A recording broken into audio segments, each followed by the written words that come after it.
there's been something huge hiding in this R8. Pretty catastrophic.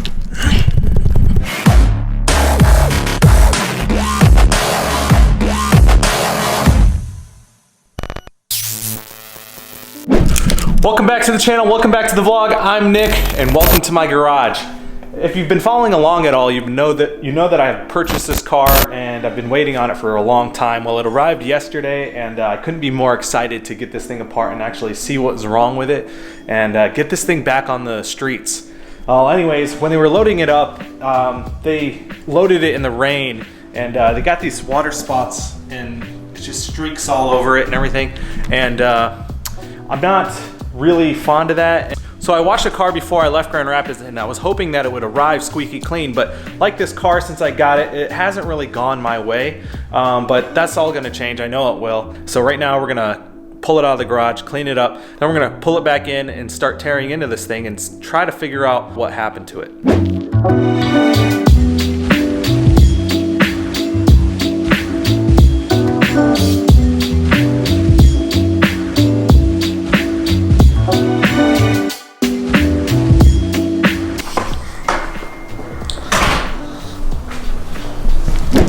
All right, so the car is all cleaned up. It's behind me, and man, it's looking really good. There are a couple of little spots on here that do need the help and guidance of Jace Price, the last detail. The only person that will actually detail this car. I mean, this thing is, I don't know. He's just a god when it comes to detailing. It's incredible. Anyways, got the car here. I tried to use the wheel key that Mario gave me, and it's actually the wrong one. It's a 7 spline, not a 6 spline, which I thought it was originally. So I ordered one. Hopefully the one that comes tomorrow is the correct one. If not, then I'm gonna get a universal set and go from there. I didn't buy the universal set initially because I didn't want to spend the money on it, but it is what it is. Another cool thing that happened is the person that actually maintained this car for the previous owner DM'd me last night on Instagram, and I was starting to tell him about all the symptoms, and we started going through a lot of the things, and he's actually coming out here on Wednesday, not to fix the car, but for SEMA. And he actually said he would come over and help me out with what he could, and you know, he's offering to lend a hand and take a look at it and everything. And he knows the maintenance history of the last 2 years. He was telling me that he was the last person to change the oil and everything like that, and he has all the records and photos of it. So it made me feel like I have a lot of peace of mind with it. It's really cool that he's offering to come out and lend a hand and take a look at everything. What a blessing. I mean, I really do kind of need a break, since with everything that's been happening with all the car related stuff lately in our lives. But yeah, we'll get through it. We'll get this car back on the road, and it'll be great. Tomorrow is gonna be a really big day. It's the first day of SEMA. I don't know how much filming I'm gonna actually do at SEMA, because I feel like a lot of people are there filming. So I'll probably do a little bit of stuff that I think is personally cool, but I'm sure you're gonna see all the SEMA coverage on plenty of other channels, and like a lot of TV shows and stuff. So I'm just gonna go there, have fun. That's my primary focus, and we'll see a little bit of that tomorrow. All right, it's SEMA day 1. I can't be more excited. It's like one of the best times of the year if you're a car guy, especially if you live in Vegas and you have access to SEMA. Not everybody gets access to SEMA. Not everybody knows that. But it's gonna be a great day. It's gonna be a lot of cool stuff. I have a few things that I'd like to get done, and some people to talk to while I get up at SEMA.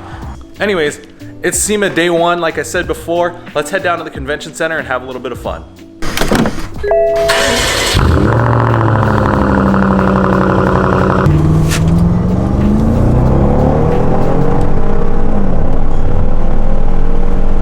All right, guys, we're back in the garage. I went to SEMA today. It was awesome, and I didn't record for you guys because, I mean, everybody and their mother is going to be recording SEMA, so you might as well just watch it on their channels. And you don't want to see the same thing a million times, do you? Anyways, got my best friend here, Levi. He's helped me out with so many projects throughout the years. I mean, he's just been there for me all the time. He knows what he's doing, and he's a great help. So today, we're gonna try to get this bumper off and maybe try to diagnose it a little bit. But right now, we're about to put it up in the air using the quick jacks my buddy let me borrow the other day, and let's get this thing done. All right, so the Amazon dude just showed up. He's actually sitting at the end of the driveway still with the correct socket that we need. As you can see, it goes on and it goes right into the keyways. Thank God, because otherwise I was gonna start cussing him out for me ordering the wrong part. Anyways, let's get these wheels off of here and get this bumper removed, and hopefully we get this thing back on the road.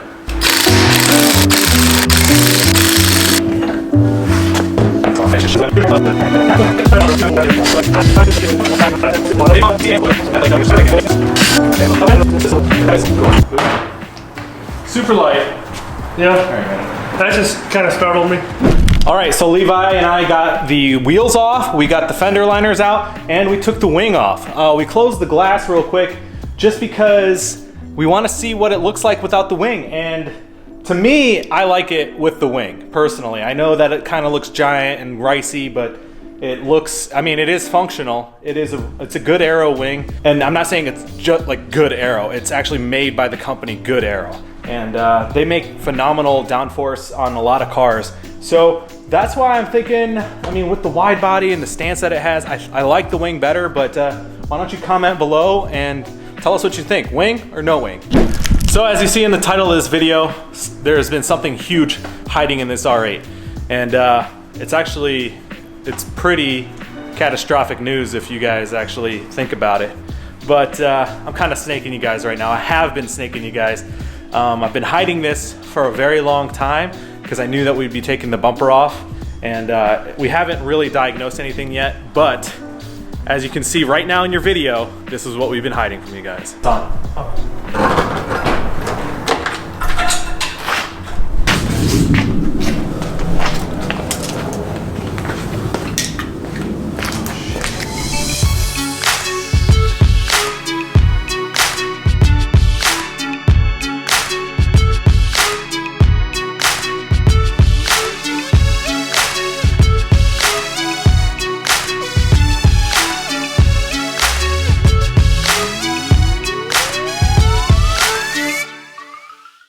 Well, there you saw it. That's what I've been hiding all this time. It's probably huge news, and you know, it's probably something I should have told you guys in the very beginning, but I didn't really feel like doing that. So you saw it. This car is a turbo car. It's part of the reason why I bought this car. 6-speed gated manual transmission, LMS body kit, and the twin turbos, and it's my favorite color, of course, red. I mean, it's just an aggressive looking car. The price is right. So here we are. That's what I've been snaking you guys about all this time. So if you remember in some of the older videos, I've been covering stuff up when you kind of see the engine, and I've also been bleeping out stuff when I've been talking about the car, and that's because I've actually mentioned stuff that was related to the turbo system, and I didn't want you guys to know about it right away. But now that we have the bumper off and we can get to the car a little easier, Levi and I are gonna pull the intercooler off, see if we can change these MAFs, and hopefully we can get this thing running. Stick this. Move the air filters. All right, so we pulled the MAFs on the intercooler, and they actually look pretty clean. So we started going through it, and he asked what other faults I had, and I do remember the left throttle body fault kept coming back immediately. And then I did hear it clicking one time. So we put on the ignition, both flutter. When you hit the gas, the right one opens, the left one stays closed. So we're swapping the throttle body side to side to see if the fault moves with it. And if not, well, then there's probably something bigger, which sucks, but hopefully it does. We're just tightening up the throttle bodies now, and hopefully, fingers crossed, the fault moves with it. Go for it.